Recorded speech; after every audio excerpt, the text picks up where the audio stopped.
Hello friends, आप देख रहे हैं मिस्टर मैकेनिकल और आज का जो हमारा टॉपिक है वो मैकेनिकल प्रॉपर्टीज़ के बारे में है। यूजुअली ऐसा होता है कि स्टूडेंट्स में किसी दो मैकेनिकल प्रॉपर्टीज़ को लेकर कंफ्यूजन रहती है या फिर वो अच्छे तरीके से समझ नहीं पाते मैकेनिकल प्रॉपर्टीज़ को। तो इस वीडियो को देखने के बाद आपका कंसेप्ट बहुत ही अच्छा बन जाएगा मैकेनिकल प्रॉपर्टीज़ को लेकर। तो आइए स्टार्ट करते हैं। सबसे पहले जो मैकेनिकल प्रॉपर्टी है वो है strength, ability to resist break. टूटने के खिलाफ मटेरियल का टूटना है जो उसमें जो रुकावट है उस एबिलिटी को स्ट्रेंथ कहते हैं। मटेरियल पर हम फोर्सेस लगा रहे हैं, मटेरियल नहीं टूट रहा, तो इसका मतलब ये है कि वो ज़्यादा स्ट्रॉन्ग है, उसकी स्ट्रेंथ ज़्यादा है। दूसरी प्रॉपर्टी है stiffness, ability to resist deform. Deform का मतलब ये है कि शेप चेंज नहीं हो रही मटेरियल की, बेंड नहीं हो रहा, इस तरह से शेप चेंज नहीं हो रही। Ability to resist deform, deform होने के खिलाफ, बेंड होने के खिलाफ या फिर शेप होने के खिलाफ जो मटेरियल में एबिलिटी है उसको हम स्टिफनेस कहते हैं। हम फोर्सेस लगा रहे हैं लेकिन वो बेंड नहीं हो पा रहा, तो वो मटेरियल ज़्यादा स्टिफ है। तीसरी प्रॉपर्टी है elasticity, ability to regain shape after removal of forces. हमने मटेरियल पर फोर्स लगाई, मटेरियल ने शेप चेंज की, जब हमने वो फोर्सेस रिमूव की तो वो मटेरियल अपनी ओरिजिनल शेप में वापस आ गया।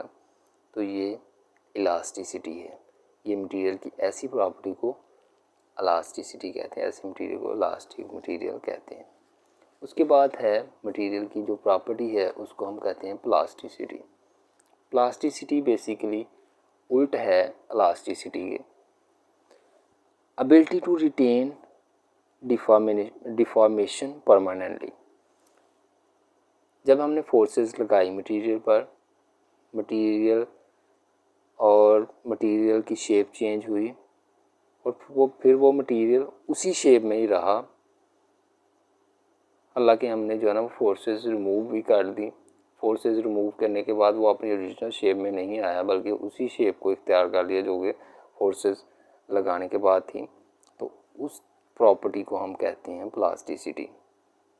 मतलब मटेरियल अपनी असल ओरिजिनल शेप में वापस नहीं आता। इलास्टिसिटी में फोर्सेस रिमूव करने के बाद मटेरियल अपनी ओरिजिनल शेप में वापस आ जाता है।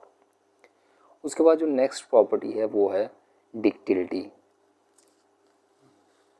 डिक्टिलिटी, ability to drawn into wires. Material पर जब हम टेंसाइल फोर्सेस लगाते हैं तो मटेरियल स्टिच होता है, मटेरियल खिंच जाता है, मटेरियल वायर की शक्ल शेप में जो है ना वो जाना शुरू हो जाता है। तो जो वायर की शेप में जाता है मटेरियल, अगर वो थोड़ा स्टिच होने के बाद टूट जाता है तो उसका मतलब उस मटेरियल की डक्टिलिटी कम है। और अगर वो खींचा चला जा रहा है और वायर की शेप में जाता जा रहा है तो उसका मतलब ये होगा कि उस मटेरियल की डक्टिलिटी ज़्यादा होगी। उसके बाद है malleability, ability to convert into thin sheets. Ductility में ये था कि हमने टेंसाइल फोर्सेस लगाई, जबकि मेलिबिलिटी में ऐसा होगा कि हम कंप्रेसिव फोर्सेस लगाएंगे। जिस तरह एक रूलर, दो रूलर के दरमियान से जो है ना वो शीट को मटेरियल को निकालेंगे तो वो शीट की शक्ल में इख्तियार करेगा, यानी कि कंप्रेसिव फोर्सेस इसमें लगेंगी। इसमें टेंसाइल फोर्सेस, इसमें कंप्रेसिव फोर्सेस लगेंगी और कंप्रेसिव फोर्सेस की वजह से मटेरियल टूटेगा नहीं बल्कि थिन शीट में जो है ना वो चेंज होना शुरू हो जाएगा। तो इसका मतलब ये है कि मटेरियल कंप्रेस होना शुरू हो जाएगा, थिन शीट्स में चेंज होना शुरू हो जाएगा, ना कि मटेरियल ब्रेक होगा। इसके बाद प्रॉपर्टी है brittleness. Brittleness, ability to break at little permanent distortion. जब हम मटेरियल को मटेरियल में थोड़ी सी भी डिस्टॉर्शन पैदा करने की कोशिश करें तो मटीरियल ब्रेक हो जाए। जिस तरह ग्लास है, ग्लास का मटीरियल है, उसमें हम थोड़ी सी भी डिस्टॉर्शन करने की कोशिश करें तो मटीरियल टूट जाता है, मटीरियल ब्रेक हो जाता है। तो इस तरह की प्रॉपर्टी को हम ब्रिटलनेस कहते हैं। ग्लास एक ब्रिटल मटीरियल है। उसके बाद है hardness, ability to cut an other material. इसकी और भी डेफिनेशंस बनती हैं हार्डनेस की, तो वो भी हम देखते हैं। Ability to cut an other material, इसका मतलब ये कि अगर हम दो मटीरियल को रब करें, दो हमारे पास पीसेस हैं डिफरेंट मटीरियल के, उनको हम आपस में रब करते हैं तो एक जो पीस है उसका मटीरियल ज़्यादा रिमूव हो रहा है दूसरे की निस्बत, तो उसका मतलब ये है कि जिसका मटीरियल ज़्यादा रिमूव हो रहा है जिस पीस का, वो कम हार्ड है और दूसरा मटीरियल ज़्यादा हार्ड है। ये यूजुअली हम पॉइंट लोड की मदद से जो है ना वो हार्डनेस चेक करते हैं। पॉइंट लोड में कि एक पॉइंट पर हम लोड लगाते हैं और जिसकी वजह से डेंट पड़ जाता है मटेरियल में, और उस डेंट को, इंडेंटेशन को हम फिर बाद में मेजर कर लेते हैं उसकी डेप्थ को, तो उस तरह हमें हार्डनेस मटेरियल की पता चल जाती है। उसके बाद जो लास्ट प्रॉपर्टी है वो है toughness, ability to resist fracture due to high impact load.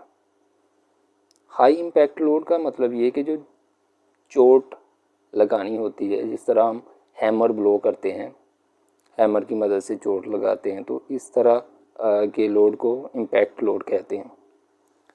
तो कुछ मटेरियल ऐसे होते हैं कि फ़िज़िकली जब हम उनको ऑब्ज़र्व करते हैं, देखते हैं या पकड़ते हैं, तो हमें लगता है कि ये काफ़ी जो है ना वो स्ट्रॉन्ग होंगे, लेकिन जब हम उन पर इम्पैक्ट लोड या हैमर ब्लो करते हैं तो वो जल्दी टूट जाते हैं।